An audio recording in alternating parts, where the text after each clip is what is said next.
welcome to Turn the Page, the official podcast of the Syosset Public Library.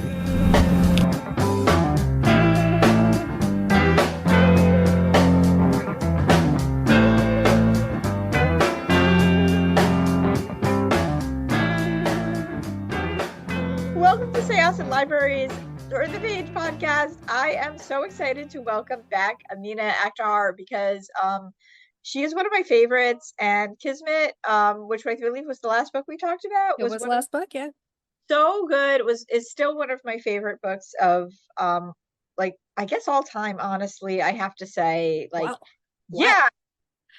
If I'm Hold on, I'm gonna send that to my publisher really fast. Hold up. Do it. For real though, it's one of those books that really just stuck with me because it was so clever, so much fun, scary, a little bit of mystery. I loved everything about it.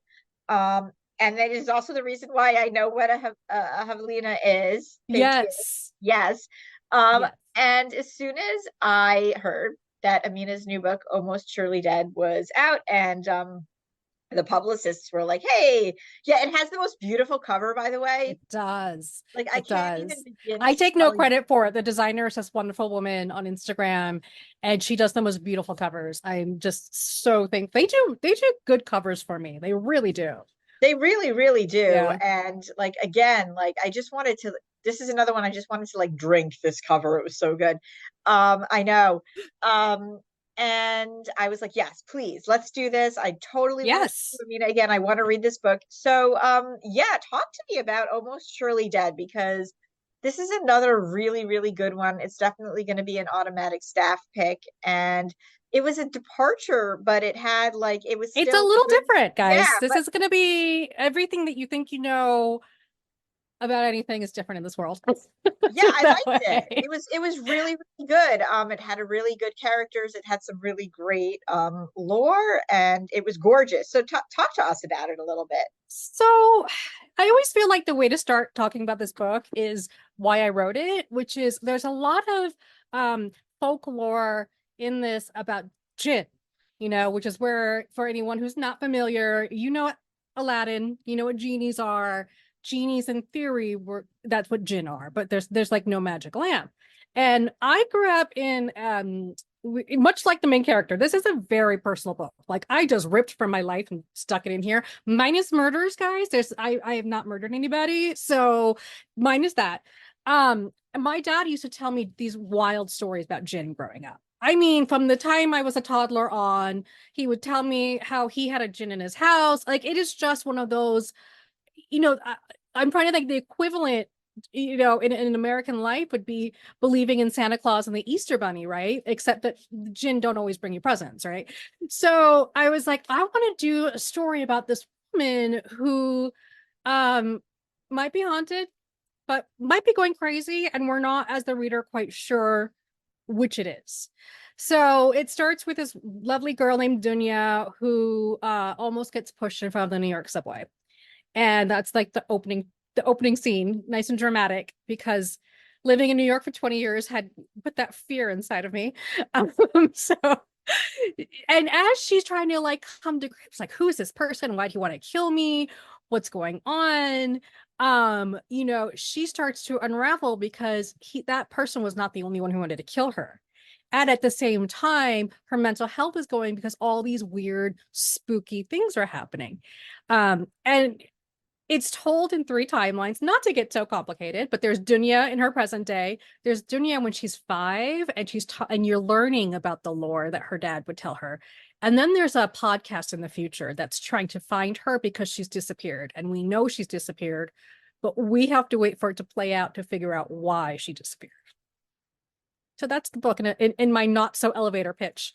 It's really cool. And the whole, the triad of timelines and just different narratives were really interesting because it just kind of gave different perspectives for what was going on. And it really, I have to say, like, it did throw me for a loop a few times. I really was not sure where it was going. Oh, you know what? As I was reading it, neither was I. Like, Awesome. I was going I to ask, I did you rewrote this have, so many times. I missed my deadline by 6 months while I was writing it, trying to get it done. But at the same time, the story, will take its time and will do what it wants. And I'd broken my finger and I couldn't use one of my hands. And it was just like, how am I supposed to get this book done?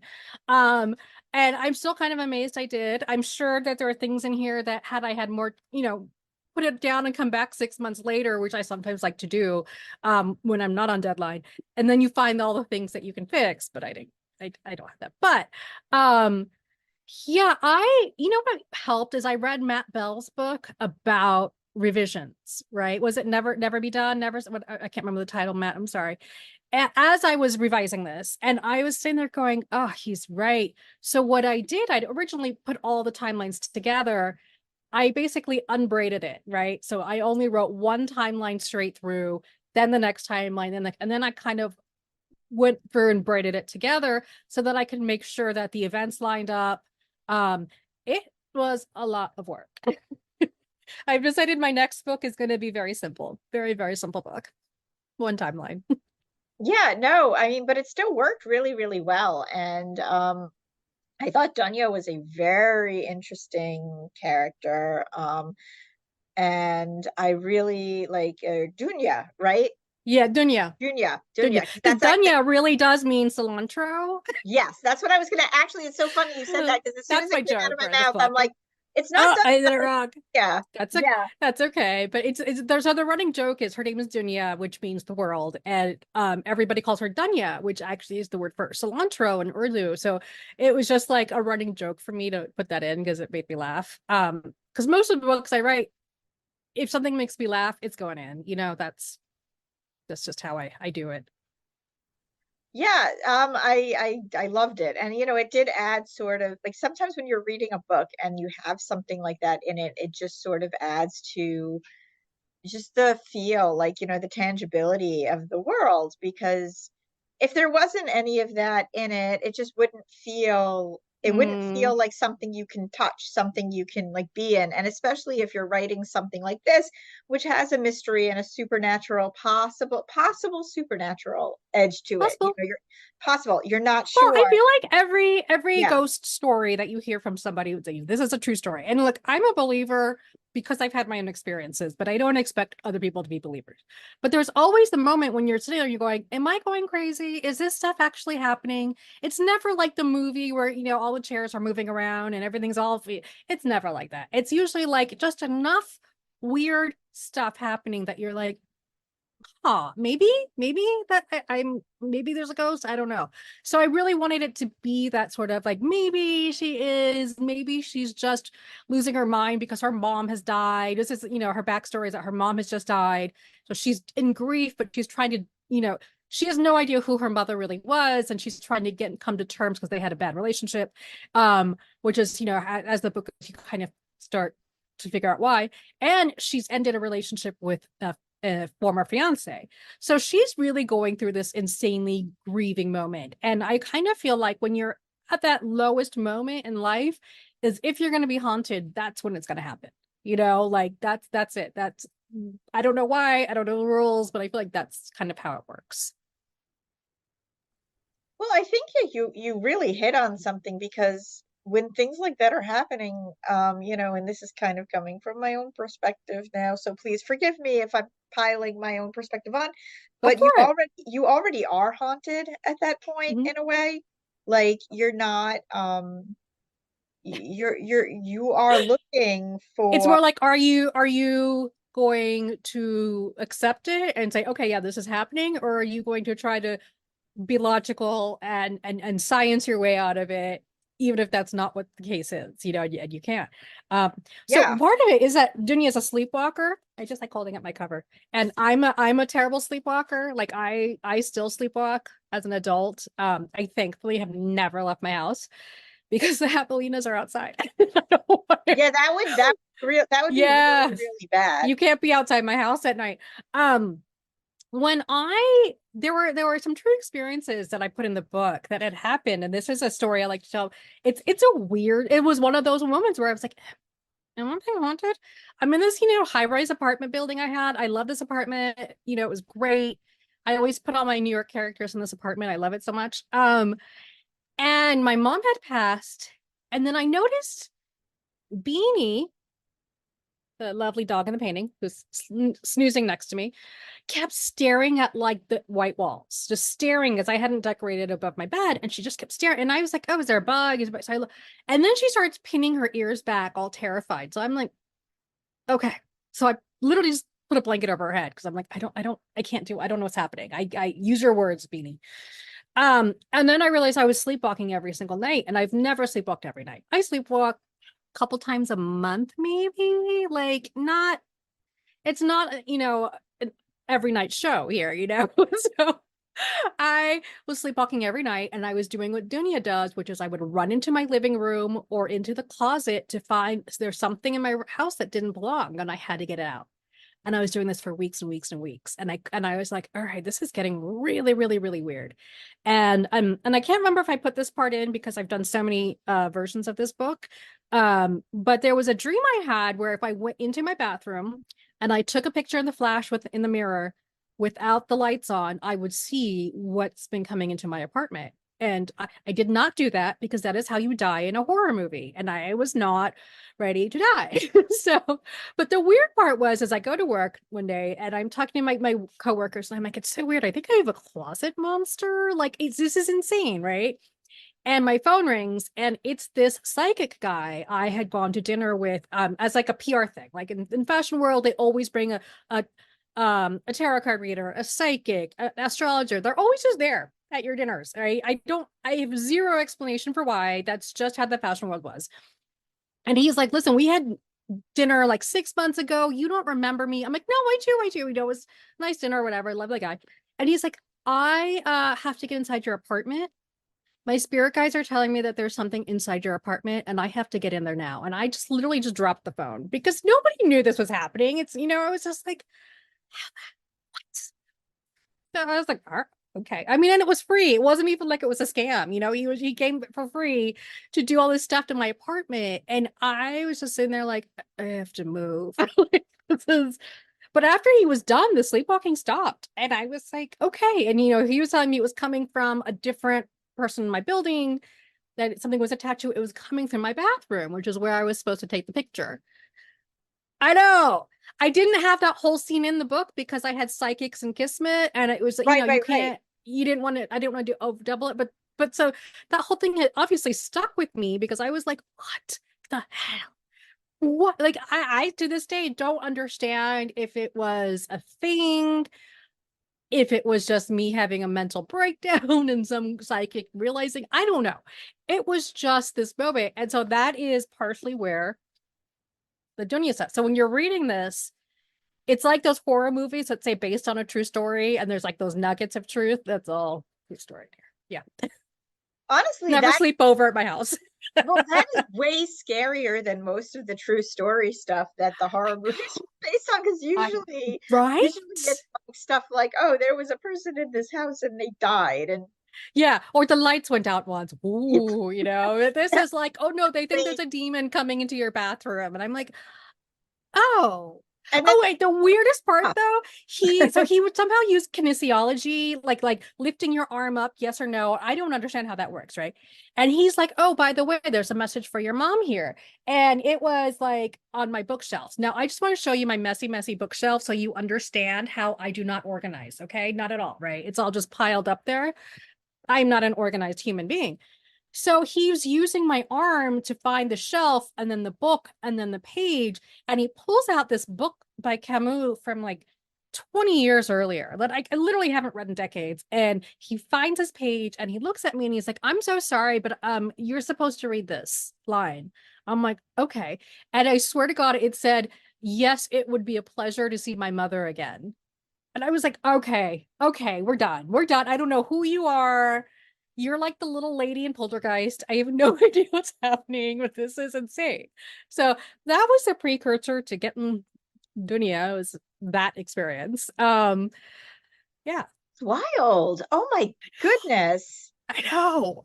Wow. First of all, I have to say, I don't think, and I apologize if I have, or if, maybe someone hasn't told me. I don't think I've ever met anybody who's really sleepwalked before. Oh, And I yeah, found probably that not. a really good, that was a really nice layer to just the story in See, general. to me, sleepwalking is normal. Like the amount of times I wake up next to my bed.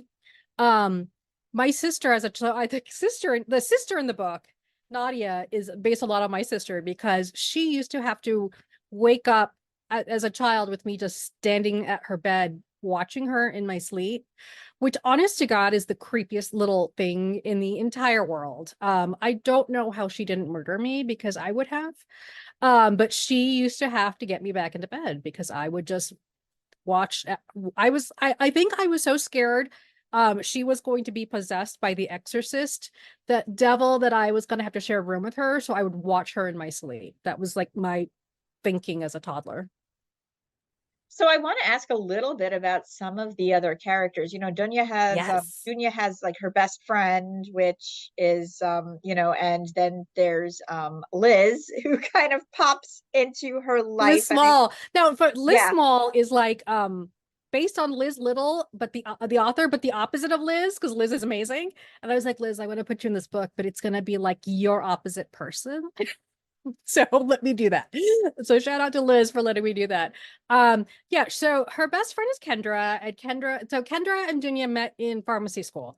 So Dunya is a pharmacist, and Kendra used that degree to start her own beauty company, which is, chemist science based. And her whole thing is, obviously for darker brown skin, because Kendra's black, Dunya's brown. And then an investor in Kendra's company. Sorry, I have long COVID, so if I get out of breath, please excuse me.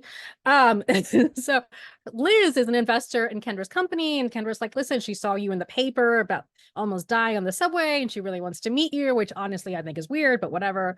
And they're like, okay, Daniel's like, let me, this is her best friend, so of course she's gonna help. And so she meets Liz.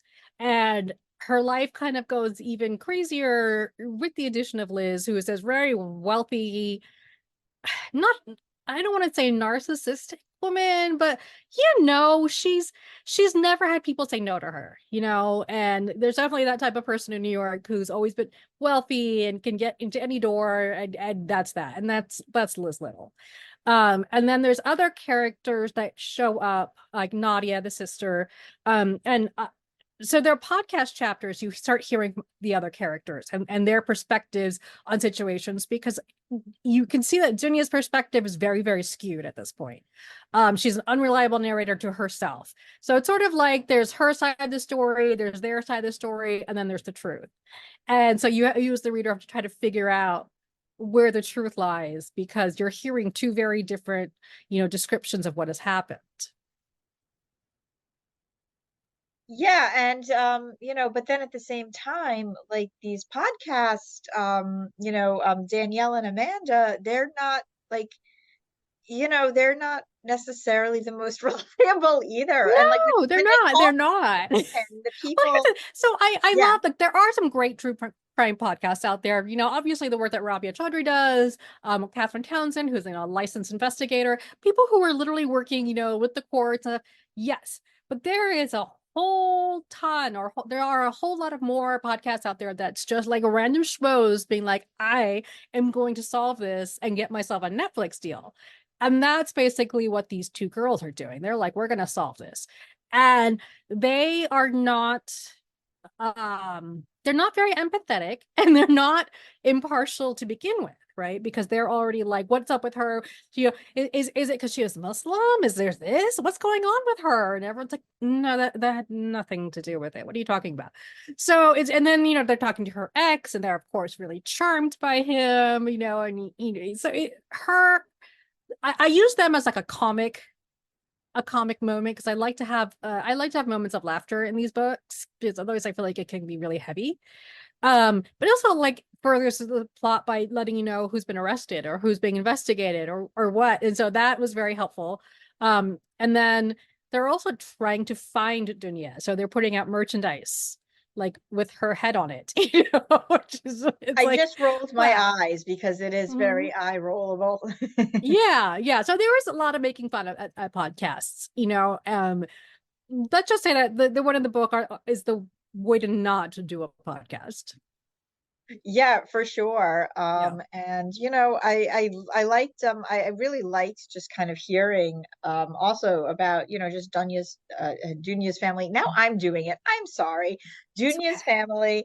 And you know, just her relationship with her mother and her sister and her father Yeah. is very Yeah. painful to just sort of go back. But Yeah. you know, I don't, might be spoilery. So if anyone knows only spoiled, please go away. My thinking was, you know, I don't know if every person has this experience with their parents. I think if you're lucky enough to have good, caring, present parents, which I was, there's a moment you hit as an adult where you're like, oh my God, they were right. They were right about XYZ. I was so wrong. Oh my God.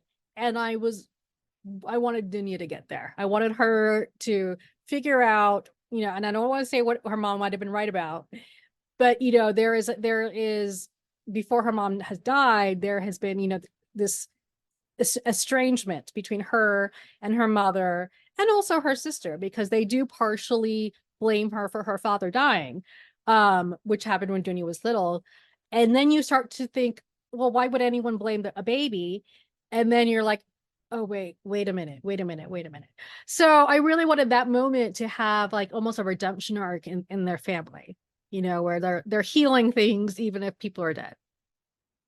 It was really interesting. I mean, I have to say it was really, really interesting. I don't know how else to say it other than that. Yeah, Family dynamics, I creepy things. don't, Yes. Podcasts, I have it all. No, I'm just kidding. because I don't want to give it away because it was Yeah. very, very interesting. But Yeah.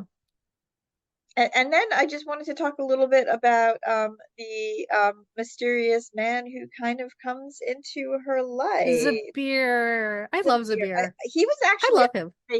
I really liked Zabir too. I I needed a character who could explain what jinn were to people from outside the culture. And because I didn't want it to be like, here's a Wikipedia entry and like, here you go, you know. So I thought, well, what better than having a professor of, you know, South Asian studies and also myths and folklore, you know, talk about it in a way that was, you know, easy to understand. So I thought that would make sense. And then and so that was his original use for him. But then as I was writing him, I'm like, oh, there's chemistry between him and Dunya. Interesting. So, you know, it's also, to me, it was interesting seeing this character who has estranged herself from her culture, you know, has deliberately set herself away from it because she felt she was given the boot from it, and to find herself coming back to it via Zabir. And the way he also talks to her about it and is not judgmental. I think anybody who has grown up, you know, as an immigrant child, you kind of feel like you're stuck between two worlds sometimes, and you don't know which side you're supposed to be putting more weight into, and some of us don't do a good job at balancing it, you know. And so then as an adult you're like, I wish I'd been part of that more. I wish I could go back and learn things more than I did as a child. So it's sort of like Dunya making up for all the time that she didn't. yeah, I thought that that was really just really cool, and I loved him. I really did. Like, you Why know, can't he be real? oh, he really should be. And you I know, know.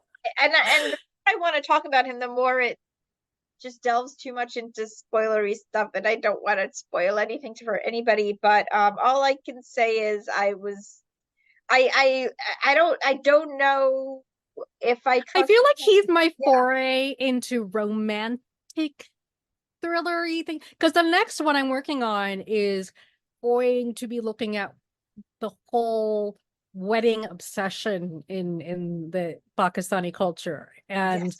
so I have to, with lots of dead bodies. Don't get me Nice. wrong. I'm not doing a rom-com. This is a me As it book, should you be. know? Yeah. Yeah. Um I don't know how to write a rom-com. I really wish I had those skills. I don't. So I feel like Zabir is me dipping my toes in to be like, okay, can I write a couple? Can I write a nice guy? Can I, like, how do I do that? So he was my test. And so hopefully the next book I can get some good relationship stuff in there. I mean, if the book is romantic and it has some funny moments in it, can we consider it a rom-com-ish? Maybe. I think it takes real talent to write romances and rom-com, because you have to get these people who might hate each other to love each other and make it believable. Whereas I'm like, just kill them. It's a lot easier. Yeah. I mean, to be honest with you, I'm I listen, I'm in your camp, but I'm just saying, Yeah. it's like we'll see. Because every book you write, you learn from it, and you're like, okay, I can do this. So now I'm like taking what I learned from writing this one to the next one, and hoping I get it right. Well, I want to thank you so much. Thank you. When does this book come out? February 1st. It is Excellent. also so February 1st, I'm in New York. I'll be doing an event at PT Knitwear. And if you are an Amazon Prime Reads member, I don't know when this airs, but the whole month of January you can get it for free on Kindle if you're a Prime Now reader. But yeah, February 1st, I'm very excited. It's going to be nice and spooky because Halloween should be year round. So this will be Halloween should be year round. Yeah, it should. Yeah. So, there's never I love that people don't expect that this is going to be a really scary kind of verging on horror. So it's going to be interesting to see people's reaction to that. Well, I certainly hope they love it. Thank you. And it got it's one of Mindy Collins' picks. Yeah, it's out of her book imprint. She is my publisher. Yes. That's amazing. I know. Yeah, that is amazing. I love her. I love that she is, she's made these huge strides and, broken the glass ceiling, opened doors, but then she's holding the door open for others, which you don't see that often. And maybe coming from fashion, I have a different perspective because there were no doors being held open for anybody there, right? So it was a very different world, but that somebody of her caliber is like, hey, I love these writers. I want to give them a platform. Because as a writer of color, it's hard to get, foot in the door. It's even, I feel like we have a lot more challenges, and it can be, just, you feel like you're Sisyphus at this point. You know what I mean? Like you're doing this stuff, it feels futile because you're not getting the response, even though you're putting the work in. So it's really gratifying to have somebody like Mindy Kaling come along and say, you know what, I'm going to use my fame and my connections to get these great books out, like, with Sonali Dev and Lauren Thompson's books. And it's amazing. I think what she does is such like an incredible use of fame and power. Well, check it out. Almost Surely Dead is so good. And check out Amina's other books too, because they are great. I mean, honestly, like I said, I was hooked. The minute I read Kismet, I was hooked, and you're fun to talk to, and this book is great. And please come back and talk to us about the next one. I will. Listen, I'm going as fast as I can with this next one, so hopefully, fingers crossed, I'll be on there soon. Lots of blood, dead bodies, and some romance, and maybe some colors. Yeah, maybe some wedding. Maybe. We'll see. A wedding. Yeah. Who knows? Yeah. All right. Thank you so much. This is Jessica with Syosset Libraries Toward the Podcast. Thank you so much to Amina Akhtar, our amazing author, and we are going to close this chapter of Turn the Page. It's time to close this chapter of Turn the Page. Join us for the next episode.